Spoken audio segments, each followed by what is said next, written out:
በረጅም ገመድ እንደታሰረች ውሻ እንዲህ ኮንትሮል ታረጉኝ ደግሞ ትፈልጋላችሁ። ያ ሁላ አልፎ ደግሞ በፈንም በቀልድም በየዋህነትም በገባኝ በሩቅ በገባኝ ስለናንተ መልካም ነገር ማውራት በይቅርታም በምንም በእንባ መታገዜ እንባዬ ራሱ በብር የሚመነዘር እናንተ ቀጣታለሁ ብላችሁ የምታስቡትን ወደ $150,000 በላይ ነው። እናንተ ህይወትን የምትመነዝሯት በዳይመንድና በወርቅ ነው። ግን ተፈጥሯ የሆነ ስሜትን ትኩረት የላችሁ።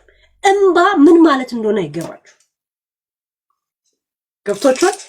ያ ነው ያናድደኛል።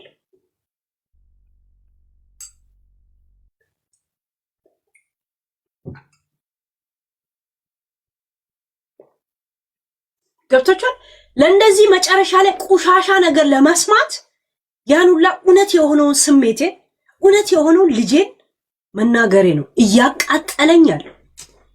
ይሄን ደግሞ የመቃጠል መብት አለ። ይሄን ደግሞ እስቲ የሀብታሞች አንቀጽ ምን እንደሚል ማየት ፈልጋለሁ።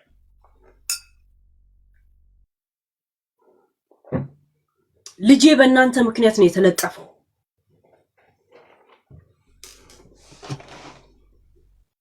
ሄለን እንዴት ራሷን እንደምታጠፋ የተነገረው በእናንተ ወገን በዮኒ ማኛ ነው።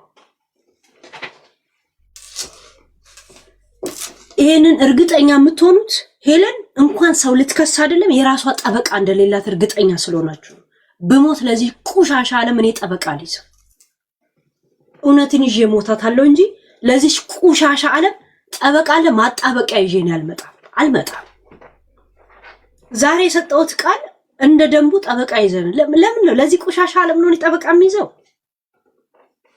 ለማ ለዚህ አሽቃባጭ እናት የትሙት ማጣበቂያ ይዤላችሁ አልመጣም።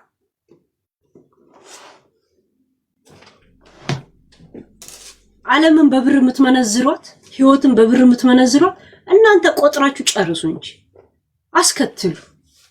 ለምን ፓርላማ አትመሰርቱም? የጠበቃ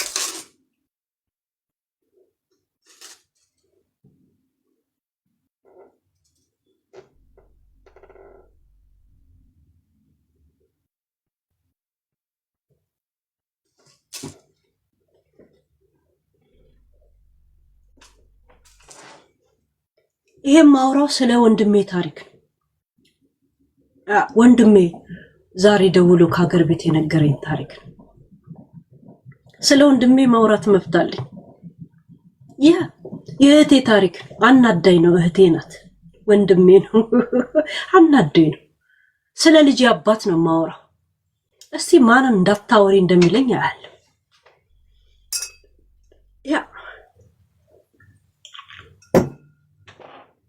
ቅንቅና ሀብታም ወንድም አለኝ።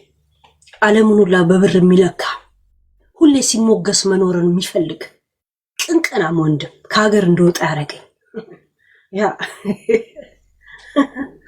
መብቴ ነው ስለ ወንድሜ ማውራት። ዛሴት ሳቡት ይሄንን ይመስላል።